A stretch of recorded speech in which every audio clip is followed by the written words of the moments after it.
శ్రావణ మాసంలో నదీ స్నానం చెయ్యడానికి వీల్లేదు. కార్తీక మాసంలో నదీ స్నానం చెయ్యకుండా ఉండడానికి వీల్లేదు. ఎందుచేత? శరత్కాలం దాటేటప్పటికీ నీటికి ఒక ప్రత్యేక లక్షణం వస్తుంది. ఏమా ప్రత్యేక లక్షణం అంటే ఆశ్వీజ మాసం యొక్క కృష్ణపక్షం చిట్ట చివరి రోజు అమావాస్య. ఏ నెలకైనా అమావాస్య.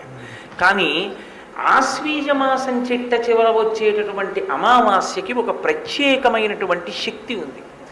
ఏమిటా శక్తి అంటే తైలే లక్ష్మీ జలే గంగా అని.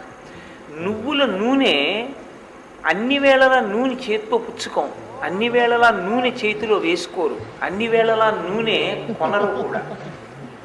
కానీ ఒక్క ఆశ్వీజ మాసంలో వచ్చినటువంటి అమావాస్య దీపావళి అమావాస్య అని పిలుస్తాం మనం. అక్కడ ప్రారంభం దీపాలు పెట్టడం. ఆవళి అంటే వరుస, దీపముల వరుస.